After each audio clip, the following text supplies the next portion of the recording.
Irmãos Menendez, por favor, abram alas pro novo assassino bonitão na internet que todo mundo passa pano, o Luigi Mangione. Ele ficou aí muito conhecido na internet em dezembro do ano passado, 2024, depois de ser preso como principal suspeito pelo assassinato do Brian Thompson, o CEO da United Healthcare, que é uma das maiores empresas de companhias de seguro dos Estados Unidos. Então, bora entender a linha do tempo desse caso, tudo que a gente sabe até agora e tudo que provavelmente está por vir.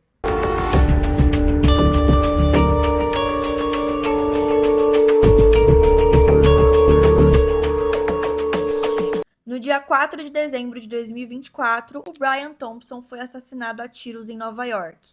Ele estava caminhando na rua, em frente a um hotel, sem nenhum segurança, andando tranquilão, até que um homem usando uma jaqueta verde e touca veio atrás dele, atirou e foi embora. O Brian tinha 50 anos e trabalhava na United Healthcare desde 2004 desde 2001 e desde 2004 ele dirigia a área de seguros de saúde da empresa. Empresa essa que é a maior fornecedora de planos privados de saúde do país, voltados para pessoas com mais de 65 anos. O salário anual dele era de uma pequena e singela quantia de 10 milhões de dólares, cerca de 60 milhões de reais por ano, e ele era casado e tinha 2 filhos. A vítima morava em Minnesota, mas estava em Nova York para uma conferência da empresa que acontecia todo ano. Ele estava deixando o hotel onde estava hospedado, o New York Midtown, por volta das 6h45 da tarde, quando foi atingido pelos disparos. Ele chegou a ser levado para o hospital, mas morreu no caminho. E isso aconteceu, né, 6 e pouco da tarde, no meio da rua, tinha um monte de gente ali. Então, várias testemunhas viram o tal atirador usando aquela jaqueta e logo depois dos tiros ele fugiu correndo. Tudo isso, inclusive o momento do assassinato, foi gravado pelas câmeras de segurança das ruas. O vídeo é bem pesado, inclusive, tá? Mas está disponível na internet, eu sei que vocês vão querer procurar. Para a polícia, aquilo era claramente uma execução planejada, até porque o assassino não roubou nada, só disparou os tiros e fugiu. A arma usada no crime tinha um silenciador e a polícia só tinha 2 imagens ali da metade do rosto do suspeito. A única outra pista relevante eram os cartuchos das balas encontradas na cena do crime. Eram 3, cada uma com uma palavra gravada: deny, defend e depose, traduzindo negar, defender e destituir. Isso pode ser uma referência à tal política dos 3Ds das seguradoras. São táticas usadas para recusar pedidos de pagamentos de exame, consultas e procedimentos por essas empresas. Supostamente também pode fazer referência ao livro Delay, Deny e Defend, porque as companhias de seguros não pagam sinistros e o que você pode fazer a respeito. Esse livro foi publicado em 2010 e, como o nome já diz, expõe o setor de seguros e dá dicas de como lidar com esse sistema. As palavras ali usadas no título são bem parecidas com as palavras que foram encontradas gravadas na arma. A saúde lá nos Estados Unidos é uma coisa extremamente cara, né? Lá não tem algo como o SUS, por exemplo.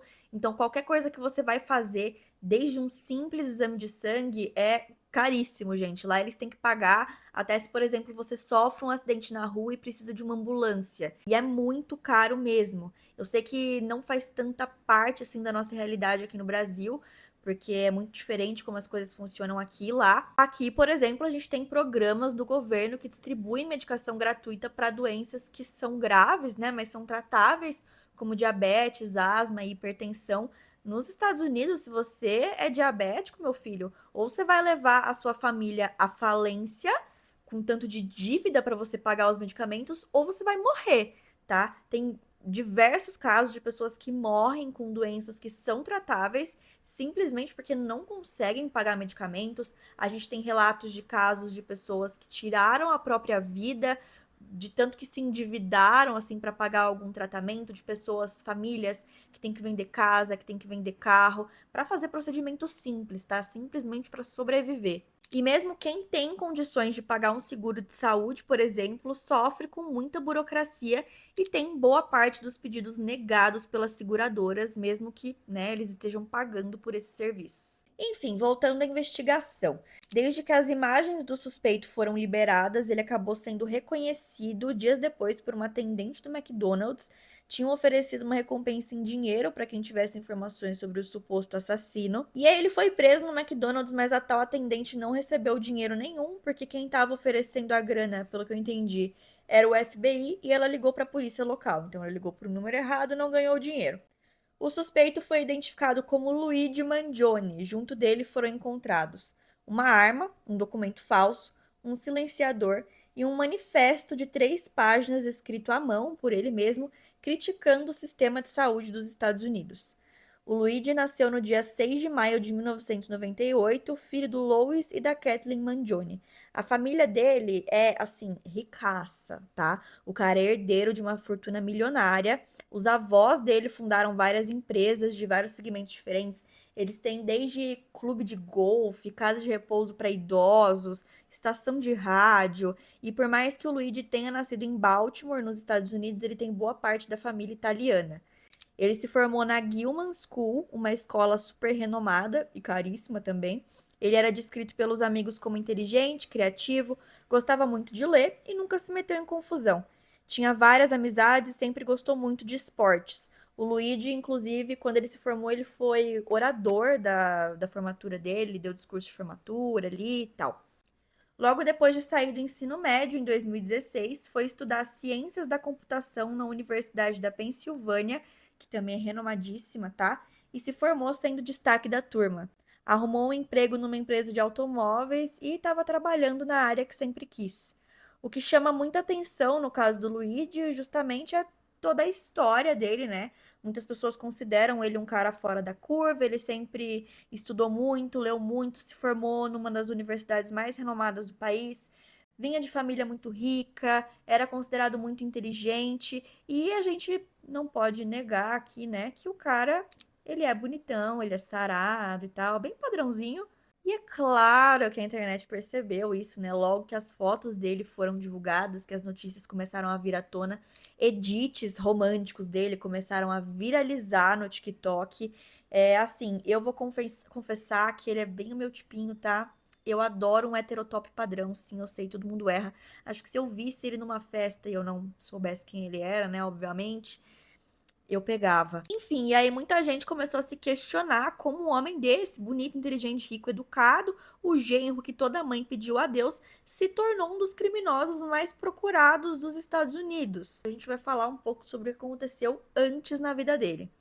Em 2022, quando o Luigi tinha 24 anos, ele foi diagnosticado com espondilolistese. É uma condição que eu não sei explicar o que é, porque envolve termos médicos, mas basicamente, assim, me perdoem se eu estiver falando alguma coisa errada, algumas vértebras dele não estavam posicionadas corretamente, o que causava bastante dor. E conforme essa condição foi se agravando, a qualidade de vida do Luigi ficou muito afetada. A mobilidade dele ficou muito restrita, né? Então, ele não conseguia mais surfar, por exemplo, que era uma coisa que ele gostava muito de fazer. Coisas básicas do dia a dia se tornavam muito difíceis para ele. O único tratamento para melhorar essa situação seria uma cirurgia bem delicada para colocar pinos na sua coluna e colocar as vértebras ali onde elas tinham que estar. Em 2023, ele fez a tal cirurgia e se recuperou bem. Só que depois desse procedimento, ele acabou ficando bem recluso, se afastando bastante da vida social e da família. Aí chegou a circular uma versão pela internet, eu inclusive falei essa versão num vídeo do TikTok pro Instagram, que uma das motivações do crime seria o Luigi ter os custos da cirurgia negados pela empresa de seguro-saúde. Mas a United Healthcare se pronunciou, eles falaram que nem o Luigi e nem nenhum membro da família eram clientes da empresa e também a família dele é muito rica, mesmo se fosse o caso deles terem o custo da cirurgia negado pelo seguro-saúde, eles teriam condições de pagar facilmente. A família Mangione, inclusive, sempre fazia doações bem grandes para empresas e instituições no setor da saúde. Eles doavam verba para pesquisa, hospitais e coisas do tipo. Inclusive, o hospital onde o Luigi nasceu teve a ala de obstetrícia batizada de Mangione, depois de receber mais de US$ 1 milhão em doações.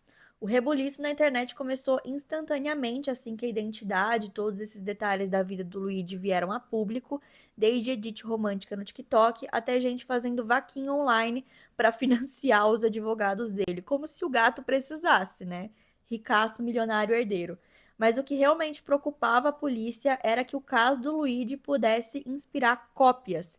Então, pessoas que talvez já estivessem planejando um atentado e enxergassem isso como um gatilho, pessoas que se inspirassem no crime do Luigi para cometer outros e que outras pessoas fossem mortas. Inclusive, até chegou a rolar um caso de ameaça e uma mulher foi presa semanas depois da prisão do Luigi.